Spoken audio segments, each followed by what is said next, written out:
তো শ্রী চৈতন্য মহাপ্রভু এবং নিত্যানন্দ প্রভু তারা এসেছিলেন জগতে। চৈতন্য চরিতামৃতে কবিরাজ গোস্বামী বর্ণনা করছেন, শ্রীকৃষ্ণ চৈতন্য আর প্রভু নিত্যানন্দ, যাহার প্রকাশে সর্বজগত আনন্দ। দুই ভাই নাশে হৃদয়ের অন্ধকার, দুই ভাই হৃদয়ের নাশে অন্ধকার, দুই ভাগবতের সঙ্গে করাইয়া সাক্ষাৎ। মহাপ্রভু নিত্যানন্দ প্রভু, মহাপ্রভু হচ্ছেন কে জানেন সবাই? গোলকের মানে ব্রজেন্দ্র নন্দন যেই শচীসুত হইল সেই ব্রজেন্দ্র নন্দন, ব্রজের নন্দন, ব্রজেন্দ্র কোয়া হয়েছে। ব্রজের ঈশ্বর কে? ব্রজের ঈশ্বর কে? নন্দ মহারাজ। সেজন্য বলা হয়েছে ব্রজেন্দ্র নন্দন। তখন ব্রজের ঈশ্বর যে নন্দ মহারাজের পুত্র, তিনি কে? কৃষ্ণ। সবাই বলুন শ্রীকৃষ্ণ। তো সেজন্য বলা হচ্ছে ব্রজেন্দ্র নন্দন যেই শচীসুত হইল সেই, বলরাম হইল নিতাই, বলরাম হইল নিতাই। তাই ব্রজেন্দ্র নন্দন যিনি, তিনি শচীসুত রূপে এলেন। শচীনন্দন জগন্নাথ মিশ্র এবং শচী মাতাকে আশ্রয় করে কলিযুগে কৃষ্ণ গৌরাঙ্গ রূপে এসেছেন। আর বলরাম হইল নিতাই, বলরাম হচ্ছেন নিতাই, নিত্যানন্দ প্রভু। তো সেই নিতাই গৌর কৃষ্ণ বলরাম অভিন্ন, কোনো পার্থক্য নেই। এক সময় শচী মাতা তিনি স্বপ্ন দেখছিলেন। রাত্রিবেলা স্বপ্ন দেখে নিমাইকে ডেকেছেন, নিমাই আজকে আমি একটা অদ্ভুত স্বপ্ন দেখলাম। তো মহাপ্রভু অন্তর্যামী স্বয়ং ভগবান, উনি সব জানেন। তখন তিনি হাসতে হাসতে বলেন, মা তোমার সেই স্বপ্নটা বলো আমার কাছে। বললে কি দেখলাম জানো? তুমি আর নিতাই দুইজন 5 বছরের শিশু হয়ে গেছ। আমি স্বপ্নে দেখছি তোমরা দুইজন, নিত্যানন্দ আর তুমি নিমাই, তোমরা 5 বছরের শিশু হয়ে গেছো। মহাপ্রভু তখন অনেক বড়, বিষ্ণুপ্রিয়ার সাথে বিবাহ হয়ে আছে। বিষ্ণুপ্রিয়া তখন আছেন, লক্ষ্মীপ্রিয়া মাতা অপ্রকট হয়ে গেছেন। দ্বিতীয় বিবাহ বিষ্ণুপ্রিয়া দেবী আছেন। তখন শচী মাতা স্বপ্নের কথা বলছে যে 5 বছর শিশুর মতো তোমাকে দেখলাম আর নিতাইকে দেখলাম রাত্রিবেলা। তো কি হলো দেখে, তুমি কি দেখলে? আমাদের দুইজনকে দেখি কি হলো? বললো আমাদের যে কৃষ্ণ বলরাম বিগ্রহ, তার মানে এখানে বোঝা যায় জগন্নাথ মিশ্রের বাড়িতে কৃষ্ণ বলরাম বিগ্রহ পূজা হতো। তো আমাদের দুইজন যে কৃষ্ণ বলরাম বিগ্রহ আছে, নিত্যানন্দ এসে কি করলো না কৃষ্ণকে ধরেছে আর তুমি বলরামকে ধরেছ। তো ঘরের বাইরে তোমরা সবাই কি করছো না, এই দুই বিগ্রহ তারাও 5 বছরের শিশুর মতো, কৃষ্ণ বলরাম, তারাও এসে তোমরা 4 জন হয়ে গেছো। আমি দেখছি 4 জন একসাথে তোমরা মারামারি করছো। নিত্যানন্দ তুমি বলছো যে এই বাড়ি আমাদের। কৃষ্ণ বলরামকে নিত্যানন্দ প্রভু এরকম বলছে এই বাড়ি আমাদের, এখন এখানে গোয়ালার কোনো আর স্থান নেই, তোমরা এখান থেকে ভাগো। নিত্যানন্দ প্রভু এরকম বলছে কৃষ্ণ বলরামকে। এখন এটা গোয়ালার স্থান নেই, এটা ব্রাহ্মণদের স্থান। এখন এখানে যা ছানা মাখন দুধ দই এসব হচ্ছে আমাদের, তোমরা ভাগো এখান থেকে। তখন কৃষ্ণ বলরামও রেগে গেছে, তো হাতাহাতি শুরু করে দিয়েছে, 4 জন একসাথে মারামারি শুরু করে দিয়েছে। তখন মারামারি করতে করতে তখন নিত্যানন্দ প্রভু আর কৃষ্ণ বলরাম মহাপ্রভু তারা এই কাড়াকাড়ি করে সব খাওয়া দাওয়া করছে। তখন হঠাৎ করে নিত্যানন্দ প্রভু তখন শচী মাতাকে বলছে যে আমাকে খেতে দাও। তারপরে আমার স্বপ্নটা ভেঙে গেল। এটা কি বৃত্তান্ত কিছু বুঝলাম না। তখন সচিমাতা থেকে এই শুনে মহাপ্রভু নিমাই তখন সচিমাতাকে বললেন, মা তুমি আজকে রান্না করো, নিত্যানন্দ তোমার হাতে খেতে চেয়েছে, এটাই বোঝা যাচ্ছে যে তুমি আজকে রান্না করো। আর যে তোমার স্বপ্নটা এটা একদম ভালো স্বপ্ন, কেননা আমি দৈনিক ভোগ লাগাতাম, ভোগ লাগানোর পরে দেখতাম অর্ধেক থাকে আর অর্ধেক থাকে না। তাহলে আমাদের যে বাড়ির কৃষ্ণ বলরাম তারা যে খেয়ে নেয়, আজকে আমি সত্য প্রমাণ পেলাম তোমার স্বপ্ন থেকে। আমি ভাবতাম মনে হয় বিষ্ণুপ্রিয়া ভিতরে ঢুকে খেয়ে নেয়। তো বিষ্ণুপ্রিয়া মাতা ওখানে দরজার কাছে দাঁড়িয়ে মুচকি মুচকি হাসছে, যে মহাপ্রভু এরকম রসিকতা করে বলছে যে আমি ভাবতাম বিষ্ণুপ্রিয়া মনে হয় ঢুকে খেয়ে নেয় অর্ধেক, নাহলে কম হয় কেন। কিন্তু আজকে বুঝলাম তোমার স্বপ্নের দ্বারা এই কৃষ্ণ বলরাম জীবন্ত, তারা এখানে খেয়ে নিচ্ছে, অর্ধেক খেয়ে নেয় আর অর্ধেক আমাদের জন্য রেখে দেয়।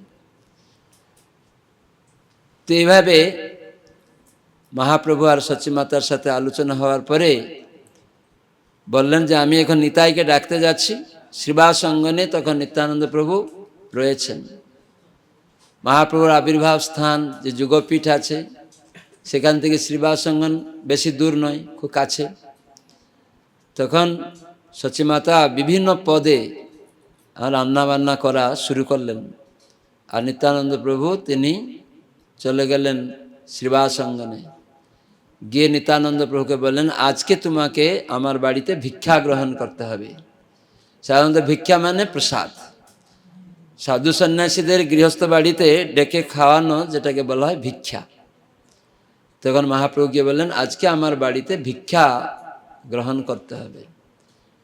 তখন নিত্যানন্দ প্রভু আর মহাপ্রভু হাসতে হাসতে দুইজন যখন আসছেন রাস্তায়, মহাপ্রভু বলছে, দেখো তুমি আজকে আমার বাড়িতে যাচ্ছ, ওখানে বিষ্ণুপ্রিয়া আছে, তুমি যেন কোনো রকম চঞ্চলতা করবে না। কারণ নিত্যানন্দ প্রভু খুব তিনি অবধূত বেশে, কখনো কীরকম বেশ থাকবে সেটা বলা মুশকিল। কখনো কখনো দিগম্বরও হয়ে যায়, সেখানে বোঝা মুশকিল হয়ে যায়। মালিনী শ্রীবাস অঙ্গনে, মালিনী দেবী শ্রীবাসের পত্নী মালিনী, তিনি নিত্যানন্দ প্রভুকে পুত্র স্নেহে তাকে খাওয়াতেন, বাচ্চার মতো নিত্যানন্দ প্রভু থাকতেন একদম, অনেক বয়স কিন্তু বাচ্চার মতো মালিনী মাতা ঠিক পুত্র স্নেহে তাকে খাওয়া দাওয়াও করাতেন এরকমই। তো মহাপ্রভু বলছেন, তুমি কোনোদের জন্য চঞ্চলতা করবে না, আমার বাড়িতে যাচ্ছ, ওখানে বিষ্ণুপ্রিয়া আছে। তখন নিত্যানন্দ প্রভু হেসে হেসে বলছে, তুমি আমাকে চঞ্চল বলছ? তোমার মতো চঞ্চল আর কে আছে? তো দুইজন এইরকম রসিকতা করতে করতে, কথোপকথন করতে করতে মহাপ্রভুর বাড়িতে এসে তারা উপস্থিত হলেন।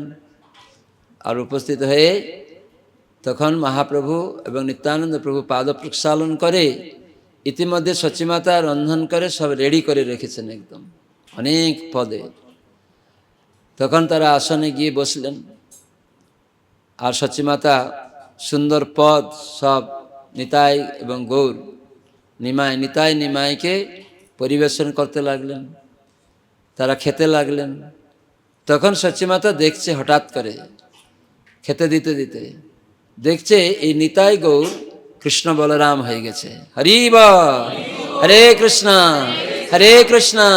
কৃষ্ণ কৃষ্ণ হরে হরে, হরে রাম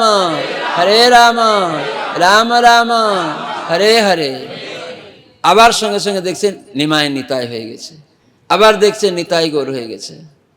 এরকম বারবার দেখছে, খাচ্ছে বসে। এদিকে নিতাই গৌর খাচ্ছে, আবার কখনো কখনো কৃষ্ণ বলরাম খাচ্ছে।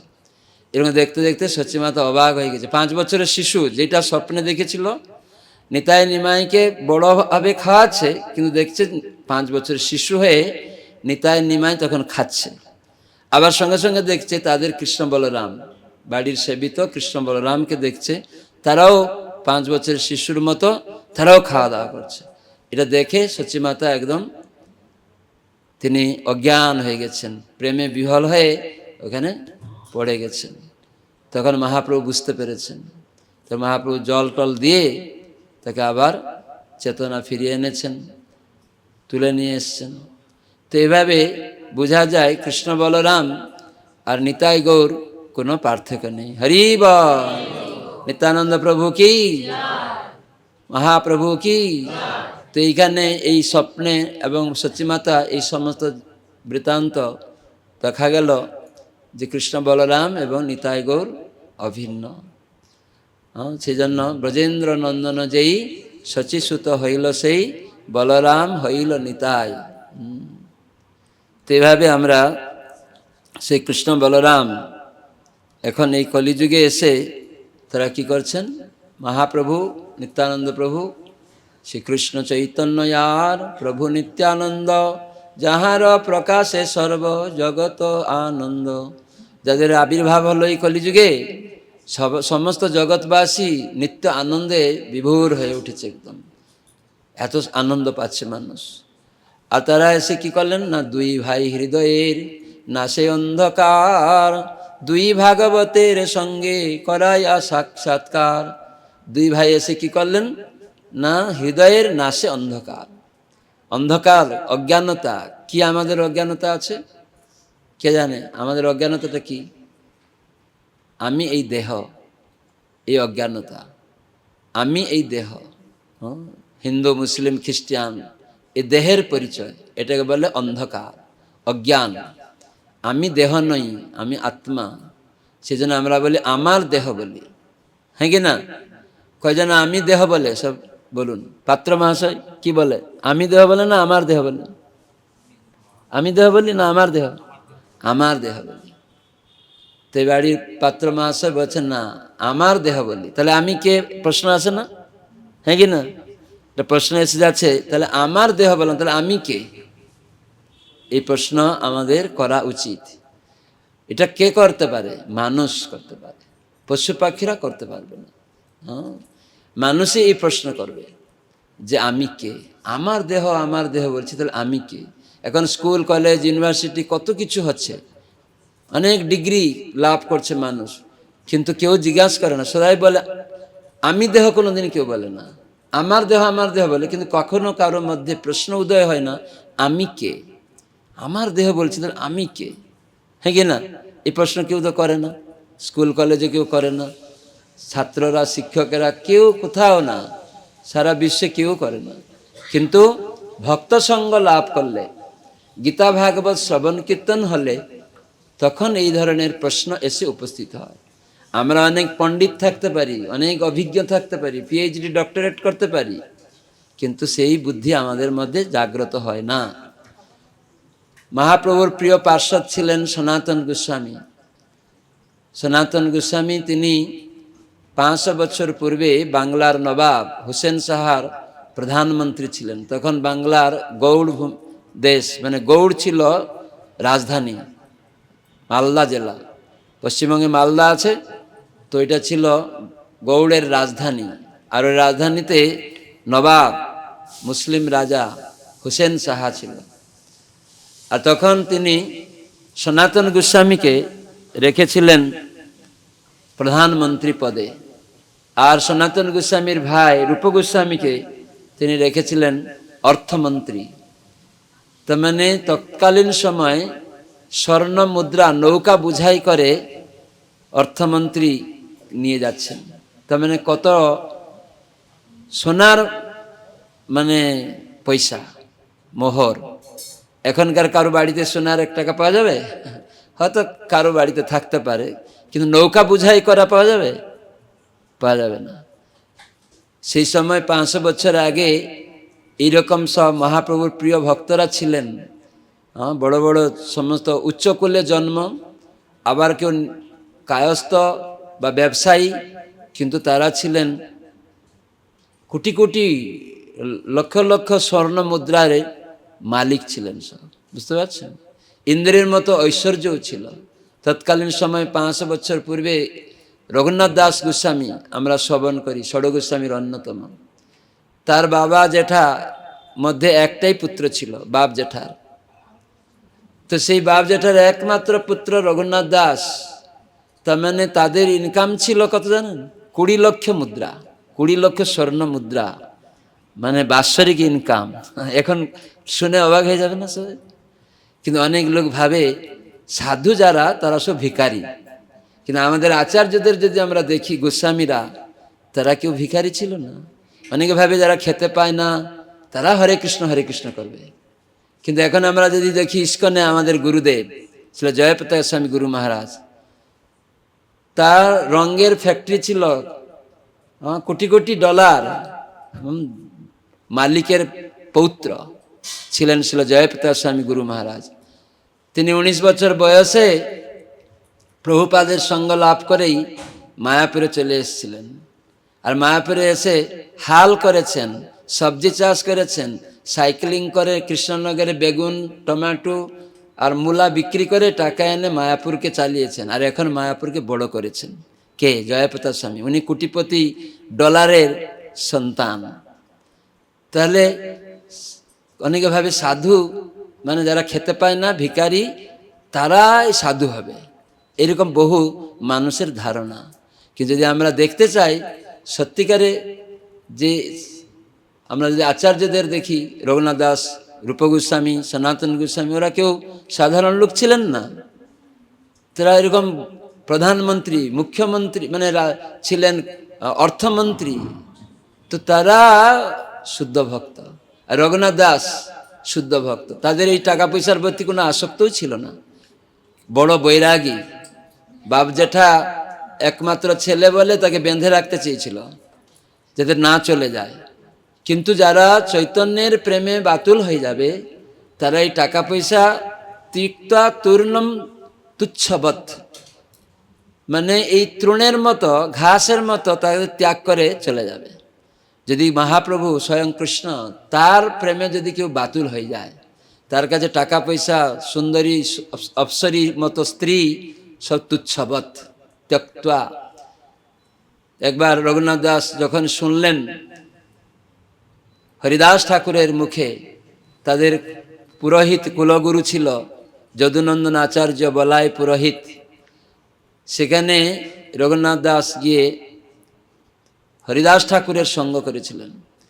হরিদাস ঠাকুরের সঙ্গের মাধ্যমে সেখানে মহাপ্রভুর কথা বাচ্চাকালে রঘুনাথ দাস ওই কোটি কোটি ডলারের, মানে স্বর্ণ মুদ্রা, 20 লক্ষ স্বর্ণ মুদ্রার মালিকের সন্তান, সে মহাপ্রভুর কথা শুনেই আসক্ত হয়েছে। এই জন্য অনুগ্রহায় ভক্তানাম, ভগবান যখন কাউকে অনুগ্রহ করবেন, আর মানুষিং তনুমাশ্রিতম, তিনি মনুষ্য রূপ ধারণ করে ভগবান আসেন এবং বিবিধ লীলাবিলাস করেন। যখন ভক্ত সেই লীলা কথা শ্রবণ করে, আর তখন তার সেবা করার, তাকে দর্শন করার প্রতি তার আগ্রহ বাড়ে।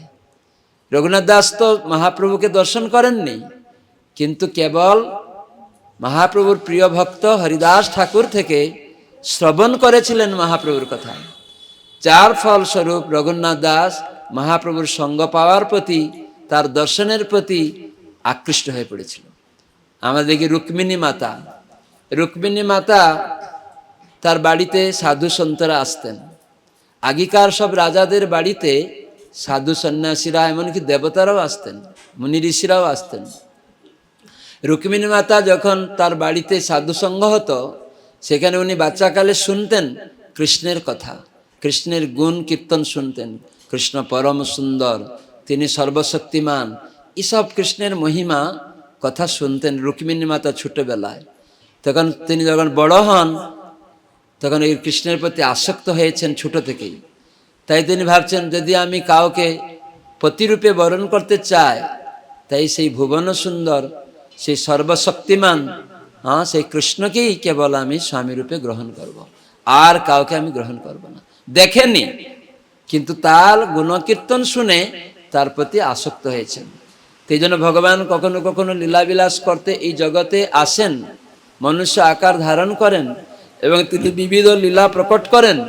আর যে লীলা শ্রবণ কীর্তন করে, জীব কি করে না, সেই সেবা করার প্রতি বা তার দর্শনের প্রতি তখন সে আকৃষ্ট হয়ে যায়। তো এই জন্যই আমরা ভক্ত সঙ্গে ভগবানের কথা শ্রবণ করি, যাতে আমরা মহাপ্রভু কৃষ্ণ তাদের প্রতি আকৃষ্ট হয়ে তাদের সেবাতে যুক্ত হতে পারি, আর যার ফলে আমাদের মনুষ্য জীবন সার্থক হয়ে যাবে। তো এই জন্য এই রঘুনাথ দাস, রূপ গোস্বামী, সনাতন গোস্বামী এরা সবাই সাধারণ ব্যক্তি ছিলেন না। সেই জন্য রঘুনাথ দাসও তিনি আসক্ত হওয়ার ফলে তিনি কি করলেন না, মহাপ্রভুর কাছে চলে গেছিলেন। শান্তিপুরে মহাপ্রভু যখন এসেছেন সন্ন্যাস নিয়ে, তখন দর্শন করে তার কাছ থেকে আর আসতে চায় না, মহাপ্রভুর প্রতি আসক্ত হয়ে পড়েছিলেন। তখন মহাপ্রভু তাকে পাঠিয়ে দিতেন যে যাও, ফিরে যাও, এরকম মর্কট বৈরাগ্য করো না। মর্কট বৈরাগ্য মানে জানেন? কে জানে মর্কট বৈরাগ্য? মর্কট মানে বানর। বানরের বৈরাগ্য কেমন? এক গাছ থেকে আরেক গাছে থাকে, তার কোনো ঘর বাড়ি নেই, ফলমূল খাইয়ে থাকে, নাঙ্গা থাকে, কোনো কাপড় চোপড় নেই, কিন্তু অত বড় বৈরাগী, ঘর নাই, পোশাক নেই, ফলমূল খেয়ে থাকে, এটাকে মর্কট বৈরাগ্য বলে। কেন জানেন? সে কোনো হিতাহিত জ্ঞান থাকে না মা বোন তাদের সাথে মিশে, এই জন্য তাকে মর্কট বৈরাগী বলা হয়। তো এইরকম আমরা লোক দেখানো মর্কট বৈরাগ্য যেন না করি। কখনো কখনো অনেক লোক এরকম বৈরাগ্য হয়ে যায়, দিগম্বর হয়ে থাকে, ফলমূল খায়, তাতে ভগবানের কৃপা পাওয়া যাবে না। শ্রীবাস ঠাকুরের বাড়িতে যখন মহাপ্রভু কীর্তন করছিলেন, প্রতিদিন হরিনাম সংকীর্তন হতো, তো শ্রীবাস অনুমোদন করেছিলেন এক ব্রাহ্মণ কুমারকে, ব্রহ্মচারী, খুব নিষ্ঠই ব্রহ্মচারী, হ্যাঁ, আকুমার একদম। তো সেই ব্রহ্মচারী কেবল কি খায়? ফলমূল খায়, দুধ খায়, শুধু দুধ খায় থাকে, হ্যাঁ, গাভী দুগ্ধ পান করেই থাকে।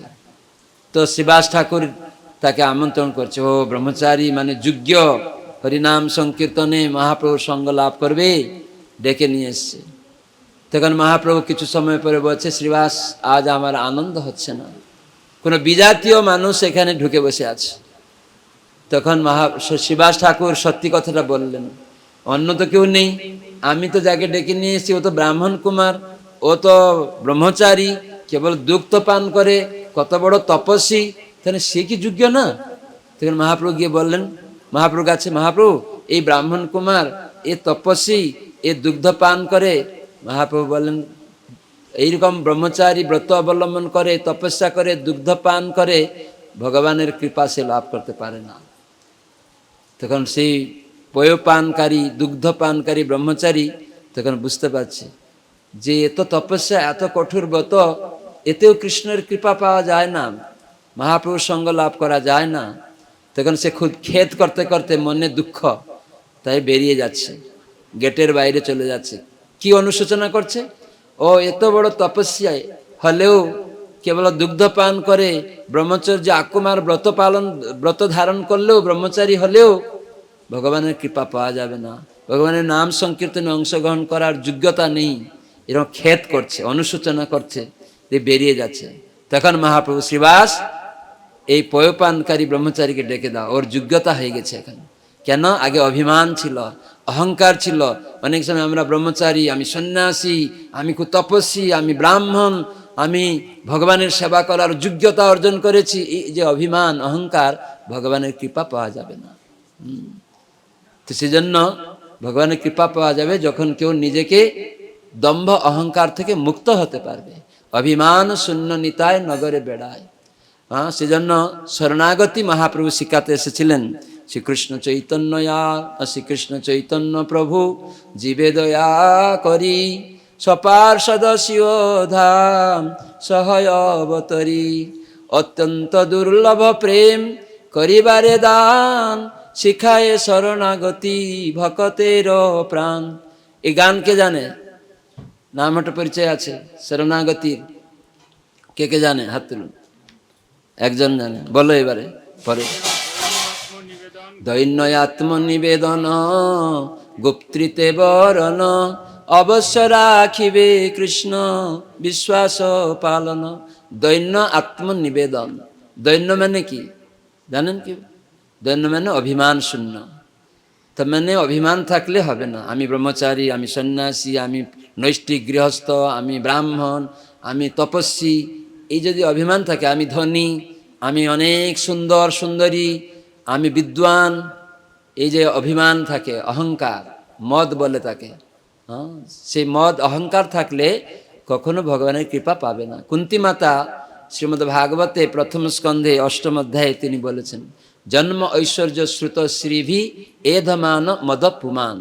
এর অহংকার হয়, মাতাল হয়ে যায়, যেমন মদ খেয়ে মানুষ যেমন মাতাল হয়ে যায়, তার হিতাহিত জ্ঞান থাকে না, তো সেরকমই এই চারটার অহংকারে, রূপের অহংকার করে কেউ, বিদ্যার অহংকার করে কেউ, কুলের অহংকার করে কেউ, ঐশ্বর্যের অহংকার করে, এটা করে ঠিক মদমত্ত হওয়ার মতোই পাগলের মতো থাকে, ভাবে আমি খুব শ্রেষ্ঠ। সেই জন্য তারা কখনো, কুন্তী মাতা বলছেন, ভগবানের কৃপা কখনো পাবে না। বুঝতে পারছেন? তো সেজন্য দৈন্য মানে অভিমান শূন্য, এই অভিমান, এই অহংকার থেকে মুক্ত হতে হবে। তো সেজন্য এই দেহাত্ম বুদ্ধি থেকে মুক্ত হতে হবে। তো সেজন্য আমাদের ভগবানের নাম করে যখন আমরা হৃদয়কে, কলুষকে মুক্ত করতে পারি, জড় গুণ থেকে মুক্ত করতে পারি, সেই অন্ধকার কলুষতা মুক্ত করতেই সেজন্য দুই ভাই, হৃদয়ের নাশে অন্ধকার, ওই অন্ধকার নাশ করলেন দুই ভাই এসে, নিতাই গৌর শ্রীকৃষ্ণ চৈতন্য মহাপ্রভু আর নিত্যানন্দ প্রভু। নাশে অন্ধকার কিভাবে নাশ করলেন না, দুই ভাগবতের সঙ্গে করা ইয়া সাক্ষাৎকার, দুই ভাগবতের সঙ্গে সাক্ষাৎকার করার মাধ্যমে। তো সেই দুই ভাগবতকে, এক ভাগবত হয় ভক্তিরস শাস্ত্র, আর এক ভাগবত ভক্তিরস পাত্র। আর একজন ভক্তিরস শাস্ত্র, গীতা ভাগবত শাস্ত্র, সে হচ্ছে এক ভাগবত, শ্রীমদ্ ভাগবতম, সমস্ত বৈদিক শাস্ত্রের সার বস্তু, নির্যাস বস্তু শ্রীমদ্ ভাগবতম গ্রন্থ। আরেক ভাগবত হচ্ছে ভক্তি রস পাত্র, ভক্তি রসের যিনি ব্যক্তি আস্বাদন করেন, তিনি ভগবানের প্রিয় প্রতিনিধি, সদ্গুরু। তো সেই জন্য গুরুকে বলা হয় জীবন্ত শাস্ত্র, যার থেকে আমরা ভাগবত শাস্ত্র শ্রবণ করে ভগবত তত্ত্বজ্ঞান আমরা লাভ করতে পারি। এই জন্য গুরু হচ্ছেন ব্যক্তি ভাগবত, ভক্তি রসের পাত্র। তিনি হচ্ছেন ভগবানের প্রিয় নিত্যজন, সাক্ষাৎ হরিত্বেন সমস্ত শাস্ত্রই, কিন্তু প্রভুর্য প্রিয় এব তস্য, ভগবানের নিত্যজন, প্রিয়জন। তো সেই গুরু তিনি হচ্ছেন ব্যক্তি ভাগবত। তো এই দুই ভাগবত সঙ্গ মহাপ্রভু নিত্যানন্দ প্রভু দিলেন। তাই আমরা এই ষড়গোস্বামীগণ, আমরা এখন ছিল প্রভুপাদের সঙ্গ তার গ্রন্থ থেকে, এবং প্রভুপাদের প্রতিনিধি, আমাদের প্রভুপাদের প্রতিনিধিরা রয়েছেন গুরুবর্গ, তাদের সঙ্গ আমরা লাভ করছি, যার ফলে এখন আমরা আমাদের অজ্ঞানতা মুক্ত হচ্ছি। কি না, আমি এই দেহ নই, আমি আত্মা, আমার কর্তব্য ভগবানের সেবায় যুক্ত হওয়া। তাই এই দীক্ষার মাধ্যমে আমরা এই ভাগবতের সঙ্গে, মানে ব্যক্তি ভাগবতের সঙ্গে আমরা ভগবানের নাম এবং গ্রন্থ ভাগবত শ্রবণের সুযোগ লাভ করে আমরা আমাদের হৃদয়ের আয়নাকে পরিষ্কার করতে পারছি। আর যার ফলে আমরা জানতে পারছি যে আমি এই দেহ নই, আমি আত্মা। তাই আমার কর্তব্য সেই পরমাত্মা ভগবান, যে পরম পুরুষোত্তম শ্রীকৃষ্ণের নিত্য সেবাতে নিজেকে যুক্ত করানো, সব ইন্দ্রিয় দিয়ে। তাহলে আমরা সেই সেবার মাধ্যমে ভগবত প্রেম আমরা লাভ করতে পারব। সম্বন্ধ অভিধেয় প্রয়োজন, এই শিক্ষা মহাপ্রভু দিতে এসেছিলেন। তো সেজন্য এই দুই ভাগবতের সঙ্গের মাধ্যমে এটি তিনি করলেন, সম্বন্ধ অভিধেয় প্রয়োজন তত্ত্ব শিক্ষা দিলেন। তাই দীক্ষা আমরা নেই, দিব্য জ্ঞান হৃদয়ে প্রকাশ করা হয়।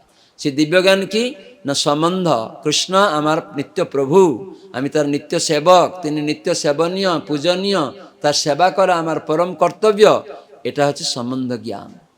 আর কর্তব্য কি, অভিধেয়, সেটা হচ্ছে ভক্তি। তার মানে সব ইন্দ্রিয় দিয়ে সেই ভগবানের সেবা করা। যখন তার সাথে আমার সম্পর্ক হয়ে গেল, তিনি আমার নিত্য আরাধ্য প্রভু, তাহলে আমার কর্তব্য কি, তার সেবা করা। আর এই সেবার মাধ্যমে কৃষ্ণ প্রেম পাওয়া যাবে। তা আমরা এখন ভাগবত থেকে একটা শ্লোক শুনব। দ্বিতীয় স্কন্ধ ভাগবত 3য় অধ্যায়, শুদ্ধ ভক্তি হৃদয়ের পরিবর্তন করে। সবাই হাত জোড় করবেন। ওম নমঃ ভগবতে বাসুদেবায়, ওম নমঃ ভগবতে বাসুদেবায়, ওম নমো ভগবতে বাসুদেবায়। নারায়ণং নমস্কৃত্যং নরং চৈব নরোত্তমং দেবীং সরস্বতীং ব্যাসং ততো জয়মুদীরয়েৎ। মুখং করোতি বাচালং পঙ্গুলং লঙ্ঘয়তে গিরিং যৎকৃপাতমহং বন্দে শ্রীগুরুং দীনতারিণং। পরমানন্দমাধবং শ্রীচৈতন্য ঈশ্বরং নষ্টপ্রায়েষু অভদ্রেষু নিত্যং ভাগবত সেবয়া ভাগবতী উত্তম শ্লোকে ভক্তির ভবতি নৈষ্টিকী। শ্রীমদ্ ভাগবতম কি। তা আমরা ৮০ লক্ষ জুনি পরিত্যাগ পরে অসিতং চতুরংশ্চৈব লক্ষাংস্তাং জীবজাতিষু, যে ৮০ লক্ষ দেহ পরিত্যাগ করার পর আমরা মনুষ্য দেহ ৪ লক্ষ, তো এইভাবে সর্বমোট ৮৪ লক্ষ দেহ আমরা লাভ করি। ভ্রমদ্ভি পুরুষই প্রাপ্যম মানুষ্যম জন্ম পর্যায়াত। তার মানে ৮০ লক্ষ দেহ ভ্রমণের পরে আমরা মনুষ্য দেহ লাভ করেছি। তদপি অভলতাম জাতম তেষাম আত্মভিমানিনাম বরাকানাম অনাশ্রিত গোবিন্দ চরণদ্বয়ম। সেখানে বলছে মানব জাতির বা জীবন এতই মহত্বপূর্ণ যে স্বর্গের দেবতারাও কখনো কখনো এই পৃথিবীতে মনুষ্য জন্ম লাভ করার জন্য বাসনা করেন। যে অভ্যর্থিতাম অপিচ নির্গতিং প্রপন্না। ব্রহ্মা তিনি তৃতীয় স্কন্ধ ভাগবতে বলছেন যে অভ্যর্থিতাম অপি চ নির্গতিং প্রপন্না। মনুষ্য দেহধারী জীব মনুষ্য লোকে বাস করে, আমরাও ব্রহ্মা দেবতাদের বলছেন আমি তোমাদের সঙ্গেও অভ্যর্থিতাম প্রার্থনা করি মনুষ্য দেহ পাওয়ার জন্য। তাই প্রভুপাদ বলছেন দেবতারাও কখনো কখনো মনুষ্য দেহ লাভ করার জন্য তারা চেষ্টা করছে। এই প্রকার মাহাত্ম্যপূর্ণ শরীর লাভ করা, তার মানে দেবতারাও মনুষ্য দেহ পেতে চায়। ইতিমধ্যে আমরা মনুষ্য দেহ প্রাপ্ত হয়েছি, তার মানে এটা কত মহত্বপূর্ণ, হ্যাঁ কি না? অনেক লোক দেবতা পূজা করে, দেবলোকে যাওয়ার আকাঙ্ক্ষা করে, কিন্তু দেবতারা প্রার্থনা করছে মর্ত্যমণ্ডলে মনুষ্য দেহ পাওয়ার জন্য। তাহলে এটা কত মহত্বপূর্ণ। কিন্তু আমরা মনে করছি আমি স্বর্গরাজ্যে যাব, দেবতা হব, কিন্তু সেটা অনিত্য। কিন্তু মনুষ্য দেহ পাওয়ার জন্য তারা চেষ্টা করছে। কেন না জ্ঞানম চ তত্ত্ব বিষয়ম সহধর্ম যত্র। যেখানে ভগবত তত্ত্ব জ্ঞান লাভ করার বিশেষ সুযোগ এই মনুষ্য দেহে পাওয়া যাবে, অন্য কোনো দেহে পাওয়া যাবে না, দেবদেবেও পাওয়া যাবে না। এই জন্য দেবতারা প্রার্থনা করছে। সেই জন্য যারা মনুষ্য দেহ পেয়ে গেছে তারা যদি ভগবানের আরাধনা বন্ধ করে তাহলে কি হবে? ন আরাধনং ভগবতী অমুষ্য সম্মোহিতা বিততয়া বত মায়াতে। তারা ভগবানের বহিরঙ্গা শক্তি মায়ার দ্বারা কবলিত হয়ে রয়েছে। যদি ভগবানের আরাধনা না করে এরকম দুর্লভ মনুষ্য দেহ পেয়ে, তাহলে তারা কি এখানে বলছেন বরাকানাম বরাকানাম অনাশ্রিত্য গোবিন্দ চরণ দ্বয়ম। যারা হচ্ছে মূর্খ, একটি মূর্খ। কেন না শ্রীকৃষ্ণের গোবিন্দের এরকম মনুষ্য দেহ পাওয়া সত্ত্বেও শ্রীকৃষ্ণ গোবিন্দের সঙ্গে হারিয়ে যাওয়ার সম্পর্কের পুনঃ প্রতিষ্ঠা না করে, তাই তারা মূর্খ। বরাকানাম, তারা মূর্খ। তাই আমরা যদি এরকম সুদুর্লভ মনুষ্য দেহ পেলাম, যদি ভগবানের সান্নিধ্য সঙ্গ তার সেবা করার সুযোগ না নেই, নিজের আত্মজ্ঞান পুনঃ প্রতিষ্ঠা না করি, তার সাথে সম্বন্ধ এবং অভিধেয় কর্তব্য সেবা এবং প্রেম লাভের জন্য প্রয়াস না করি, তাই তারা হচ্ছে বরাকানাম, মূর্খ সব। বুঝতে পারছেন? তো এইভাবে ভাগবতে আমাদেরকে শাস্ত্র পুরাণ ইত্যাদিতে এইভাবে ব্রহ্মবৈবর্ত পুরাণে প্রভুপাদ উদ্ধৃতি দিয়ে বলছেন। তো যেন ভাগবতে আজকে আমরা একটা শ্লোক শুনব মনুষ্য জীবনে।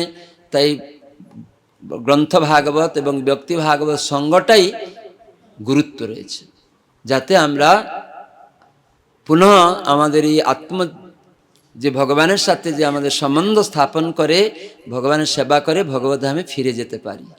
সেটার জন্য আমাদের অভিলাষ করতে হবে, অন্য কোনো অভিলাষ করতে হবে না। দুঃখ অভিলাষ করে কেউ? আপনার থেকেই দুঃখ আসে, হ্যাঁ কি না? সেটাই নারদ মুনি ব্যাসদেবকে বললেন, তস্যৈব হেতো প্রয়তে তো কোবিদ। যারা বুদ্ধিমান হবে তারা কি প্রয়াস করবে না, যদ ভ্রমতাম উপরি অধ, স্বর্গ মর্ত পাতাল ঘুরে, এই ব্রহ্মাণ্ড ঘুরে যেটা পাওয়া যায় না সেটাই প্রয়াস করবে। এই জগতে স্বর্গ মর্ত পাতাল ঘুরে অনেক কিছু পাওয়া যায়। আমি প্রধানমন্ত্রী হওয়ার পদ পাওয়া যাবে, বড় ইঞ্জিনিয়ার বৈজ্ঞানিক হওয়ার পদ পাওয়া যাবে, কোটিপতি হওয়া যাবে, বড় ব্যবসায়ী হওয়া যাবে, কিন্তু যেটি পাওয়া যায় না স্বর্গমর্ত ঘুরে এগুলি পাওয়া যাবে। স্বর্গে ব্রহ্মার পদও পাওয়া যাবে, ইন্দ্র পদও পাওয়া যাবে, কিন্তু এটা প্রয়াস করা দরকার নেই। কেন না, এটি পূর্বের কর্ম অনুসারে অনায়াসে দুঃখবৎ অন্যত সুখম। দুঃখ যেমন কেউ প্রার্থনা করে না, প্রয়াস করে না, তার কাছে হাজির হয়ে যায়, ঠিক তদ্রূপ সুখও প্রয়াস করতে হয় না, এই পদগুলি প্রয়াস করতে হবে না। সেটা পূর্বের কর্ম অনুসারে সময় কাল আসবে, সে সেটা আপনা থেকেই পেয়ে যাবে, তাকে চাইতে হয় না। কেউ করোনা চাইছিল নাকি? হ্যাঁ, কেউ চায়নি। কোনো অ্যাক্সিডেন্ট কেউ চায় নাকি? বুড়ো হতে কেউ চায় নাকি? কিন্তু আমরা সব বুড়ো হয়ে যাচ্ছি, তাহলে কত কষ্ট। কেউ চায় না, কিন্তু এটা পেয়ে যাচ্ছে। হ্যাঁ, কালে ন গভীর রংহসা, কাল আসবে, আমাদের কর্ম পূর্বের যে কর্ম সংগঠিত আছে সেটি আসে যাবে। সেজন্য বলছেন পূর্বে যা ঘটান ঘটেছিল ঘটুক, যদ ভব্যেত পূর্বম কর্মানুরূপম। কুলশেখর সম্রাট বলছেন, প্রভু আমার পূর্ব কর্ম অনুসারে যা যা ঘটার ছিল ঘটে যাক, আমার কোনো অসুবিধা নেই, কিন্তু আমি তোমার পাদপদ্ম সেবা যেন বঞ্চিত না হই। তার মানে আমাদের হয়তো ধনী ছিলাম, গরিব হয়ে গেলাম। কুলশেখর সম্রাট উনি বলছেন আমি গরিব হয়ে যাই পূর্বের কর্ম অনুসারে, বা আমার ঘর বাড়ি সব চলে যাক, আত্মীয় স্বজন সব ত্যাগ করুক, ত্যজন্ত বান্ধবা সর্বে, কিন্তু মম জীবনম গোবিন্দ সর্বস্ব মম জীবনম। হে গোবিন্দ, সমস্ত বান্ধবেরা আত্মীয় স্বজনরা তারা ত্যাগ করুক, চলে যাক আমার কাছ থেকে, কিন্তু আপনি হচ্ছেন আমার জীবন, গোবিন্দ মম জীবনম। তুই কুলশেখর সম্রাট, কেরল অধিপতি মহারাজ, তিনি রাগানুগা ভক্ত ছিলেন, আর সে এরকম প্রার্থনা করে শিখাচ্ছে। রাজা সম্রাট, শুধু একটা কেরল অধিপতি, তিনি এরকম প্রার্থনা করছে, প্রভু যৎ যৎ ভব্যেতে পূর্ব কর্মানুরূপম, যা যা ঘটার আছে আমার জীবনে ঘটুক পূর্বের কর্ম অনুসারে, তাতে আমার কোনো ভয় নেই, কিন্তু আমি যেন তোমার সেবা থেকে বঞ্চিত না হই। সেজন্য আমাদের অনেক সময় ভক্তরা দীক্ষা নিল, কিছু করলো, কোটি কোটি টাকা ছিল, তখন হয়তো ব্যবসা ফেল হয়ে চলে যাচ্ছে, তখন ভক্তি জীবন সেবা বন্ধ করে দিচ্ছে। আমি দীক্ষা নিলাম, এইসব চলে গেল, বন্ধ করে দিচ্ছে। কিন্তু এটি আচার্যদের শিক্ষা নয়, এটা তো পূর্বের কর্ম অনুসারে এটা হবে, কিন্তু ভগবানকে কেন ছাড়বো? সেই সুযোগ এসছে। এই জন্য প্রয়াস একমাত্র একটি, ভগবানের সেবা, যেটি কুলশেখর সম্রাট বলছেন, আমি জন্ম জন্মান্তর যেন তোমার সেবা ছাড়া আর কিছু প্রার্থনা করি না, যে জন্মে থাকি। ভক্তিবিনোদ ঠাকুর বলছে না, পশু পাখি হয়ে থাকি, তারপরে স্বর্গে বা নিরয়ে, মানে পশু পাখি কীট স্বর্গ নিরয়ে যেখানে আমি থাকি না কেন, যেন তোমার ভক্তি রহু ভকতি বিনোদ হৃদয়ে, তোমার ভক্তি যেন আমার হৃদয়ে থাকে। যদি কীট হয়ে জন্মায়ও, পুরুষের কীট হয়েও জন্মায়, কিন্তু সেখানে যেন আমার তোমার ভক্তি থাকে। বৃত্রাসুর, চিত্রকেতু রাজা অভিশাপ পেলেন পার্বতী মাতা থেকে, অসুর হয়ে গেলেন, কিন্তু গিয়ে প্রার্থনা করছে। আপনারা দেখেছেন নাটকটা, আমাদের নন্দগোপ প্রভু বৃত্রাসুরের অভিনয় করত, দেখেছেন? দেখেননি? কি সুন্দর বৃত্রাসুর সেজে চিত্রকেতু রাজা হয়ে অভিশাপ পেয়ে গেল পার্বতী মাতা থেকে, আর একটু হেসেছিল বলে পার্বতী মা অভিশাপ দিয়ে দিলেন, তুমি একজন রাজা, ধার্মিক, বড় বৈষ্ণব চিত্রকেতু রাজা, কিন্তু পার্বতী মাতা ছোট্ট একটা জিনিসের জন্য যে সেখানে হেসেছেন। পার্বতী মাতা শিবজি তার কুলে নিয়ে বসে, বড় বড় সাধুদের সামনেই পার্বতীকে কুলে বসিয়ে ভাগবত কথা বলছে। উনি মহাজন, ওনার কোনো এরকম ইন্দ্রিয় আসক্ত নয় যে পার্বতীকে কুলে বসেও তার কোনো ইন্দ্রিয় চঞ্চলতা নেই। কিন্তু সর্বসাধারণত খারাপ চিন্তা করবে না, সেজন্য চিত্রকেতু রাজা বৈষ্ণব, যে কি দেখছি ইনি মহান আচার্য, আর এই সর্বসাধারণের মধ্যে যেরকম করেন, তাহলে বাইরের লোক তো ওনার চরণে অপরাধ করে বসবে, এই জন্য একটু হেসে ফেলেছিলেন। তখন পার্বতী ক্রোধান্বিত হয়ে, তুমি একটা আশ্বরিক চিন্তাধারার মতো আমার স্বামীকে দেখছ? মূর্খ, তোমাকে আমি অভিশাপ দিচ্ছি, আশ্বরিক প্রবৃত্তি তোমার মধ্যে ঢুকে গেছে, তুমি অসুর হয়ে যাও। কিন্তু চিত্রকেতু রাজা বৈষ্ণব এই অভিশাপ পেয়েও কি করলেন? সঙ্গে সঙ্গে পার্বতীর কাছে এসে চরণে পড়ে কি বলছেন, মাতা, আমার কোনো এই যে আমি যে আপনার কাছে যে অভিশাপ আপনি দিলেন অসুর হওয়ার জন্য, আমি অসুর হতে রাজি আছি, কিন্তু আমাকে সেই আশীর্বাদ করুন যেন আমি বিষ্ণু কৃষ্ণের পাদপদ্ম স্মরণ কখনো বিস্মরণ না হয়। এটাই বিধি, এটাই হচ্ছে বিধি। সততম স্মর্তব্যম বিষ্ণু, এটা বিধি, কখনো ভুলে না যাওয়া, সবসময় স্মরণ রাখা, এটা বিধি। আর নিষেধ কি না, কখনো যেন আমি না ভুলে যাই। স্মরণ সততম আর বিস্মর্তব্য ন জাতুছে সর্বে বিধি নিষেধা।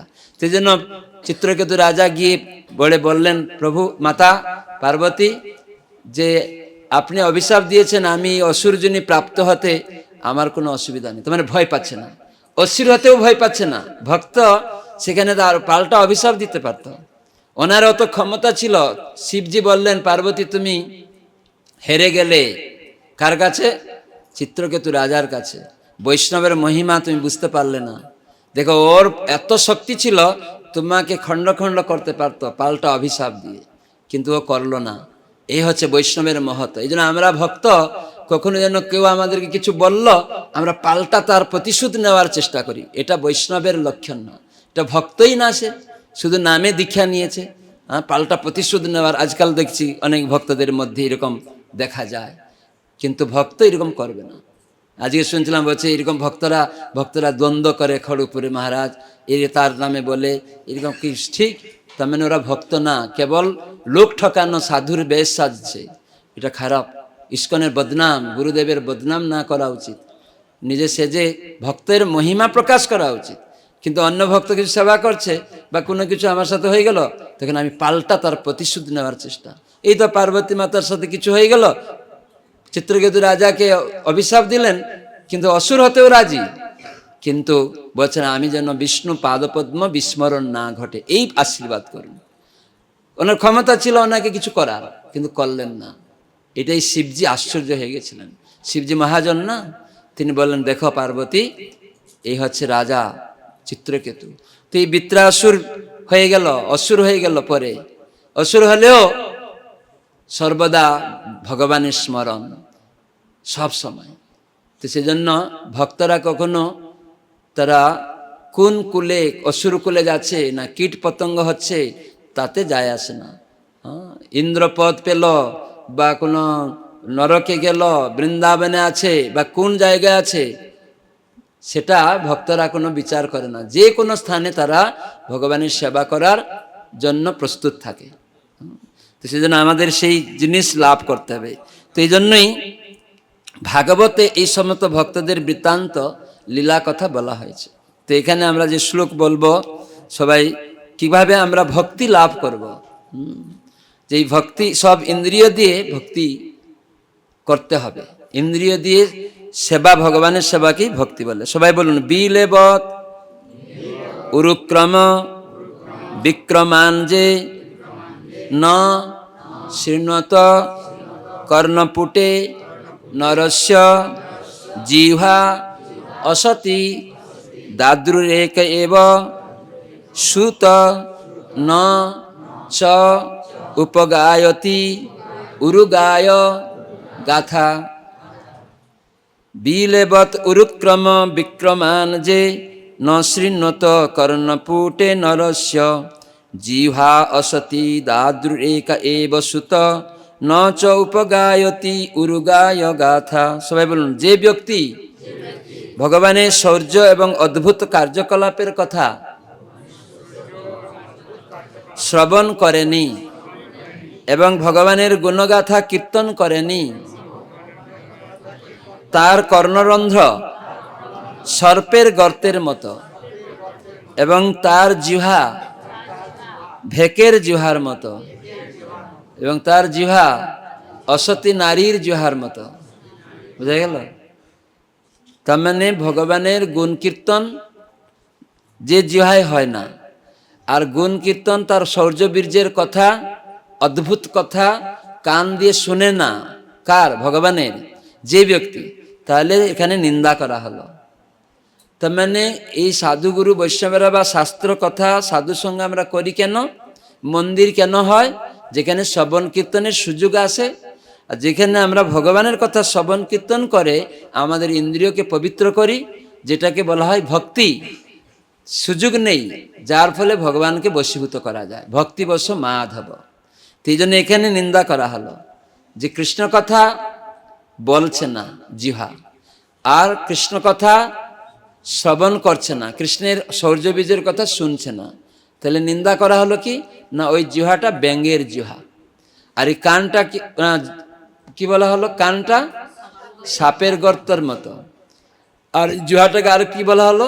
জিহ্বা অসতী, অসতী নারী, যারাকে 12 বনিতা বলে, যে নিজের স্বামী আছে অন্য পুরুষের সাথে মিশে, তার মানে সে যে নারী তার স্বামী ছাড়া অন্য পুরুষের গুণকীর্তন করে তাকে 12 বনিতা বলা হয়, বেশ্যা বলা হয়। এই জন্য এখানে বলা হলো বেশ্যা।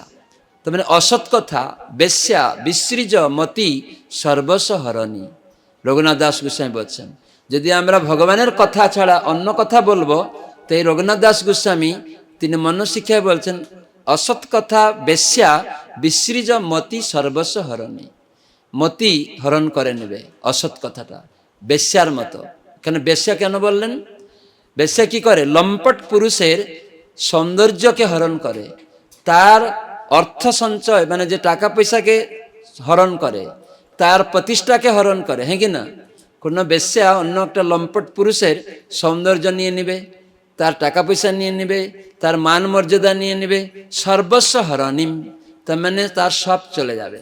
ঠিক সেই রকম ভগবানের কথা ছাড়া যদি অন্য কিছু কথা হবে, তাহলে আমাদের মতি, বুদ্ধি নষ্ট হয়ে যাবে। তাহলে বুদ্ধি নষ্ট হলে কি হবে? গীতায় কে জানে? এই শ্লোকটা 2য় অধ্যায়ে ভগবদ গীতার এই শ্লোকটা আছে, বুদ্ধি নাশ কি বিনাশ হয়ে যাবে। সেই শ্লোকটা কে জানে? যারা দীক্ষা নিয়েছে বলবে, আর দীক্ষা নিবে যারা বলবে। এই শ্লোকটা কে জানে? কে জানে? প্রথম বলুন। ধ্যায়তে বিষয়ান পুংস। ধ্যায়তে মানে ধ্যান করছে যে জড় বিষয়, ইন্দ্রিয় সুখের যে বিষয়।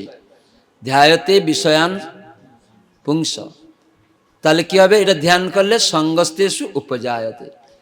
কেউ সিনেমা আর্টিস্ট, কেউ এসছে একটা নায়িকা, তখন ছেলেমেয়েরা ও তার সাথে একটু চিন্তা করছে ওর কথাটা, ও এসে গেছে, তার সঙ্গে একটু মিশবো গিয়ে, কিন্তু কাউ তার কাছে ঘেঁচতেই দিচ্ছে না, তাই না? সঙ্গস্তেষু উপজায়তে, তার সঙ্গ করার জন্য আমার ইচ্ছা আছে, আমি তার সাথে হ্যান্ডশেক করবো, তাকে দেখবো, কাছে ছবি তুলবো। ওই রকম সিনেমা আর্টিস্টের কথা শুনেই একটা কেউ ছেলেমেয়েরা এরকম দৌড়াচ্ছে। হ্যাঁ কি না? ধ্যায়তে বিষয়ান পুংস সঙ্গস্তেষু উপজায়তে। তখন সংজ্ঞা সংজায়তে কাম। কাম মানে ইচ্ছা হয়ে গেল যে আমি তার সাথে হ্যান্ডশেক করব। কাম তার মানে সঙ্গ করে তার সাথে হ্যান্ডশেক করব। বাসনা হয়ে গেল কাম বাসনা, যে আমি তার সাথে হ্যান্ডশেক করব। একটু কাম বাসনা আসছে, কিন্তু সেখানে কেউ ঘেঁচতে দিচ্ছে না। তাহলে এত সিকিউরিটি আছে, তার কাছে হ্যান্ডশেক করবে কি দূরে থাকতে দিচ্ছে, তখন কি হবে? সঙ্গস্তেষু উপজায়তে সংজ্ঞাত সংজায়তে কাম। তো কাম পূর্ণ হলো না। তার মানে আমি যে ইচ্ছা করেছিলাম, ধ্যান করেছিলাম, সিনেমা আর্টিস্ট আমাদের এখানে এসে গেছে, সুন্দরী নারী, তার হ্যান্ডশেক করবো, ফটো তুলবো, এটা হলো না, বাসনা পূর্ণ হলো না। তখন কি হবে? কামাত ক্রোধাভিজায়তে। ওই কামটা ক্রোধে পরিণত হয়ে গেল, আমাকে দিল না, তখন ঠেলা মেলা করে বুম বাস্ট করে দিচ্ছে। বাড়িতে গিয়ে মা বাবার সাথে ঝগড়া করছে, টিভি ভেঙে ফেলছে। কত এরকম হয়েছে না? টিভিটাই ভেঙে ফেলে একদম। কামাত ক্রোধাভিজায়তে। ক্রোধাত ভবতি সম্মোহ। সম্মোহাত কি বলুন? স্মৃতি বিভ্রম। স্মৃতিভ্রংসাৎ বুদ্ধিনাশ। বুদ্ধিনাশাৎ প্রণশ্যতি বিনাশ, মানে পাগল থেকে পাগল বলবে। সেই জন্য আমার বুদ্ধি যদি চলে যায়, তার মানে অসৎসঙ্গ হলে, তার মানে বেশ্যার সঙ্গে যেমন তার সর্বস্ব চলে যায়, তার মান প্রতিষ্ঠা, রূপ, ঐশ্বর্য সব চলে যায়, ঠিক সেই রকম একজন ব্যক্তি অসৎসঙ্গ, অসৎ কথা বললে তার মতি সর্বস্ব হরণী। তো মানে মতি মানে বুদ্ধি চলে যাবে, বুদ্ধি যদি শেষ হয়ে গেল সে পাগল। তো এই জগতে আমরা সব পাগল, কেন না ভগবানকে বাদ দিয়ে। তো এই জন্য আমাদের উচিত, এখানে বলা হলো যে সে অসতী নারীর জুহার মতো আজে বাজে কথা বলছে। হ্যাঁ, আর আমরা কথা বলা বন্ধ করা যাবে না, কৃষ্ণ কথা বলতে হবে। কেউ চাকরি করে, ব্যবসা করে ভক্ত, তাদের কথা বলা কি কৃষ্ণ কথা? একটা চাকরি করে সে কি কৃষ্ণ কথা বলছে? ভক্ত চাকরি করছে, ব্যবসা করছে, তার কথাটা কি কৃষ্ণ কথা? হ্যাঁ কি না? হ্যাঁ, ভক্তের কথা কৃষ্ণের কথা। কেন? একজন ভক্ত নয় আর একজন ভক্ত। আপনি বলছেন আমার এই কম্বলটা বা এই শাড়িটা দাম 1000 টাকা। আরেকটা ব্যবসায়ী, সে ভক্ত না, সেও বলছে এই কম্বলটার দাম 1000 টাকা, এই শাড়িটার দাম 2000 টাকা। একই কথা হচ্ছে কিনা?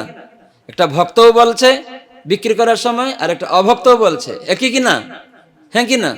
কিন্তু এক ভক্তের কি করে কৃষ্ণ কথা হয়ে গেল এটা? না, এই যে বিক্রি করে যে টাকাটা এলো লক্ষ্মী, ওটার চাল ডাল কিনে ভগবানে ভোগ লাগাচ্ছে, আর উনি যে টাকাটা নিল ওই লক্ষ্মী ওটা নিয়ে কি করছে? ছেলে মেয়ে মদ মাংস এসব করছে। তাহলে কি হলো? ওটা ভক্তি হলো না। তো এটাই পার্থক্য। তার মানে এটা কৃষ্ণ কথা, ওটা কৃষ্ণ কথা নয়। প্রভুপাদ উদাহরণ দিয়েছেন, একটা বিড়াল তার দাঁত দিয়ে কামড়িয়ে তার ছানাকে নিয়ে যায় না, দেখেছেন? আবার সে দাঁত দিয়ে একটা ইঁদুরের বাচ্চাকে নিয়ে যায়। দুটি পার্থক্য আছে। একই দাঁতের কামড়, হ্যাঁ কি না? দাঁতের কামড় একই, কিন্তু কি পার্থক্য? বিড়ালের ছানা মা আমার কথা আদর করে নিয়ে যাচ্ছে, আর ইঁদুরের ছানা শেষ, মৃত্যু। ঠিক সেরকম একই ব্যবসা মনে হচ্ছে, একই শিক্ষক, একই অন্য স্কুলের হেড টিচার, এই স্কুলের হেড টিচার, হয়তো একই কথা বলছে, কিন্তু এ কৃষ্ণের জন্য করছে, সে নিজের পরিবার, নিজের ইন্দ্রিয় সুখের জন্য করছে। তো এই হচ্ছে পার্থক্য। সেজন্য ভক্ত তার যে কোনো যে ব্যবসা যেটা করবে, সেই ব্যবসাটা কিরকম হবে না, যে কোনো ব্যবসাধারী মানে কি, যেটা কৃষ্ণ ভক্ত অনুমোদিত ব্যবসা। এর মানে সিগারেট, মদ, গাঞ্জা বিক্রি করবে, মাছ ব্যবসা করবে না, যেখানে অনুমোদিত ব্যবসা সেগুলি করবে কৃষ্ণের জন্য।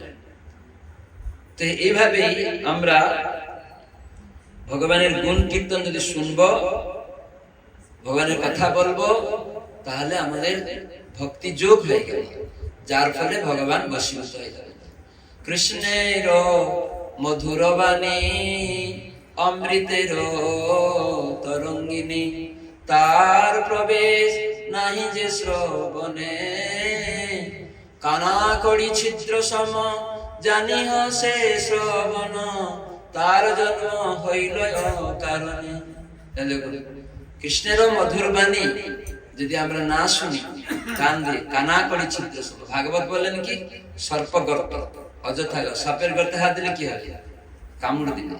আর এখানে কবিরাজ গোস্বামী বলছেন, যারা কৃষ্ণ কথা শুনে না, মধুর বাণী ভগবানের কথা, কানা করি ছিদ্র সম। কানা পয়সা দেখেছেন? ওই কানা পয়সার ছিদ্র আছে, ওর কোনো মূল্য নেই, কিন্তু মূল্য আছে। কানা পয়সা কি করা হয় জানেন? বাচ্চা যখন ঘা হয় পায়ে, সাদা সুতো দিয়ে বেঁধে দেয়, টুটকা করে, আর তখন ওই পয়সাটা ওই ঘা থেকে পুজ রক্ত শুষে। এই জড়জগতে যারা সিনেমা আর্টিস্ট, নায়ক নায়িকা, রাজনৈতিক নেতাদের কথা শ্রবণ করে, ওই যে রক্তপুজ, বীর্য, কফ, পিত্ত, বায়ু দ্বারা গঠিত যে শরীর, তাদের কথা যারা কানে শুনে, ওই কানা পয়সার মতোই ওইগুলিকে শোষণ করছে। তার মানে আবার জন্ম মৃত্যু চক্রে এখানে আসতে হবে। এই জন্য সাবধান থাকতে। অনেক আজে বাজে রাজনৈতিক নেতাদের কথা, সিনেমা আর্টিস্টদের কথা, এইসব দেখা শোনা ভক্তরা এগুলি করবে না। যেন কানা করে ছিদ্র সম জানিহ শেষ। কৃষ্ণের ধরামৃত, কৃষ্ণ গুণ চরিত, সুধাসার স্বাদ বিনিন্দন, তার স্বাদ যে না জানে জন্মিয়া না মইল কেনে, সেই রসনা ভেক জিহাসন। কবিরাজ গোস্বামী ভাগবতের এই শ্লোককে নিয়ে এখানে জিহা অসতি দাদুর রেখা, দাদুর রেখা মানে ব্যাঙের জিহা, আর ওখানে উনি বলছেন ভেক জিহাসন। ভেক মানে ব্যাঙ, যে জিহা দিয়ে প্রসাদ খায় না, যে জিহ্বা দিয়ে কৃষ্ণের কথা বলে না, তো এটি ভ্যাক জিহ্বা। তো এইগুলি ভাগবতে আমাদের শিখাচ্ছেন। তো এই জন্য আমাদের উচিত যে ভগবানের অদ্ভুত কার্যকলাপ কথা আমাদের শুনতে হবে। বামন দেব একটা বাচ্চা শিশু, 3 পা ভিক্ষা চাইছেন বলি মহারাজ থেকে, যে আমাকে তুমি ভিক্ষা দিতে চাইছো, 3 পাত ভূমি দাও। তো বলি মহারাজ অহংকার হয়ে গেল, বলে এই ছোট ছোট পা ভিক্ষা নিবে তুমি, আরো কিছু চাও, আমি অনেক কিছু দিব। এই যে অভিমান থাকে না, আমি অনেক বড় দাতা।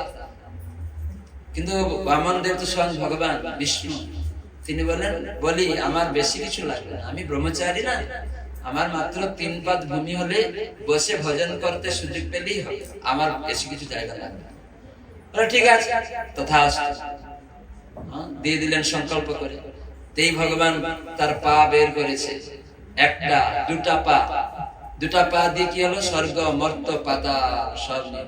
এটাকে বলে অদ্ভুত ভগবানের শৌর্য বীর্য। এখানে বলা আছে বিলে বৎ উরুক্রম বিক্রমান। প্রভুপাদ এখানে বলছেন, কি বলছেন, উরুক্রম মানে পরমেশ্বর ভগবান যার কার্যকলাপ হচ্ছে অদ্ভুত, বিক্রম মানে শৌর্য, খুব শৌর্যবান, আর বিক্রম কার্যকলাপ। এটা কার্যকলাপটা বিক্রম না, অনেক অদ্ভুত না? একটা বাচ্চা শিশু ব্রহ্মচারী, সে 2 পায়ে স্বর্গ মর্ত পাতাল দখল করে নিয়েছে। এই ধরনের কথা, ভগবানের কথা আমাদেরকে শুনতে বলা হচ্ছে। নচ উপগায়তি, এই ধরনের অদ্ভুত কথা যদি কেউ না শুনে, তাহলে কানটা সর্পগর্ত, কানটা কানা কড়ি পয়সার মতো, কানা পয়সার মতো। জিহ্বাটা না বলে অদ্ভুত কথা, সেই জিহ্বাটা অসতী নারী ব্যঙ্গের জিহ্বা। তো কয়জন চায় অসতী নারীর জিহ্বা করতে? কেউ চায়? কি চায় সবাই? ভগবানের কথা বলতে। কেউ চায় কানা পয়সা করতে? কানটা কি করবেন? তাহলে কৃষ্ণের কথা শুনতে হবে। এই জন্য ইস্কন অনুমোদিত নামহট্ট সঙ্গে প্রতি সপ্তাহে সাধু সঙ্গ করার সুযোগ দেওয়া হয়, আর মন্দির করা হয়। প্রভুপাদ বলেছেন শ্রবণ কীর্তনের দৈনিক কার্যক্রম থাকবে। যদি ইস্কন মন্দিরে ডেইলি সন্ধ্যা সকালে শ্রবণ কীর্তন না হয়, তাহলে ইস্কন মন্দির না। এবং সেখান থেকে যদি ভক্ত না থাকে, তাহলে বিধবার মতো। বিধবার কি? বিধবার মতো হয়ে যাবে। তো মন্দির মানে আমাদের সেখানে আশেপাশে মন্দিরে কেন্দ্র করে আমাদের প্রচার করতে হবে, আর দৈনিক শ্রবণ কীর্তন রাখতে হবে। যেখানে মানুষ এসে শুনবে, শ্রবণ কীর্তন করে, তারা ভক্ত হবে।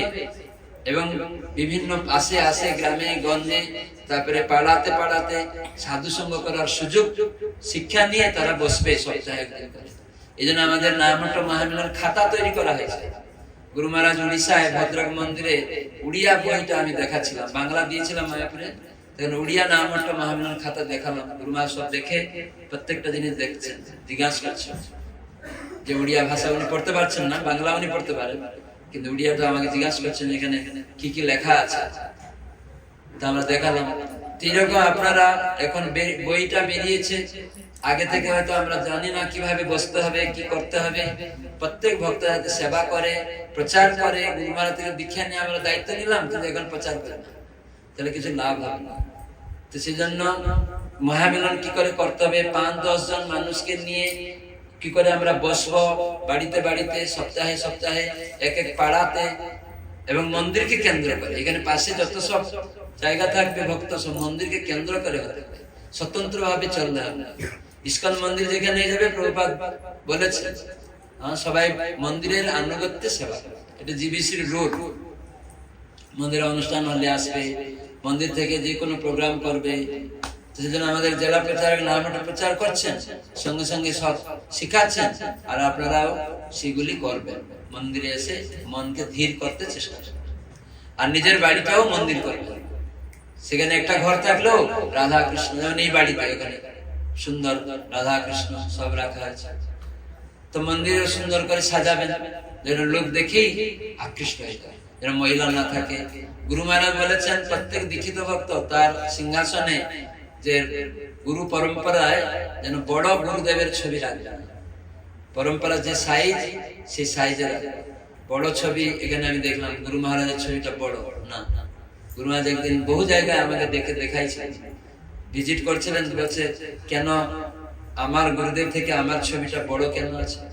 সিংহাসনে তো একটা ছবি গুরুদেবের আছে, দ্বিতীয় ছবি আবার সিংহাসনে রাখার কোনো প্রয়োজন হয় না। যত ছবি রাখবেন তত আপনার সেবা করতে কি হবে, সময় নষ্ট হবে। সেজন্য বেশি জঙ্গল করে ফেলবে না। কেবল রাধাকৃষ্ণ আছে, রাধাকৃষ্ণ পঞ্চতত্ত্ব নিতাই গৌর ব্যাস। আরো রাধাকৃষ্ণ, আরো ছবি, আরো বিগ্রহ, এরকম সিংহাসনে যেন না রাখা।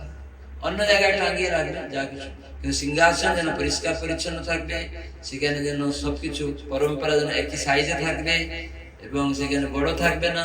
গুরু পূজার জন্য আলাদা জায়গাতে করতে পারে, কিন্তু সিংহাসনে নয়। এখানে আমি দেখলাম, বললাম কেন এখানে বললাম না, আপনারাও শিখবেন বলে, সবাই এটা শিখবে। প্রায় সময় আমি এগুলি বলি, কিন্তু ভিজিট করতে গিয়ে দেখছি তুলসীর নিচে আছে। আমরা ওই যে বইটা বের করছি, আমি নিয়ে আসিনি, ওখানে দেখানো হয়েছে। প্রথম পেজ খুললেই গৃহস্থ তার ভক্তর বাড়িতে কিভাবে ঠাকুর সাজাবে ওই বইতেই আছে। আমি আজকে একটা বাড়ি গেলাম, দেখছি তুলসী নিচে আছে, গুরু পরম্পরার নিচে। এটা খারাপ লাগলো।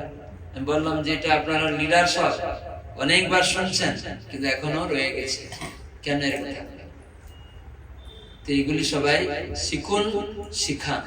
হরে কৃষ্ণ কৃষ্ণ কৃষ্ণ হরে হরে, হরে রাম রাম রাম হরে। জয় শ্রী প্রভুপাদ কি, শ্রীমদ্ ভাগবতম কি, হরে কৃষ্ণ নাম হট্ট কি, শ্রদ্ধা কুটির কি, সমবেত ভক্ত বৃন্দ কি, গৌর প্রেমানন্দে।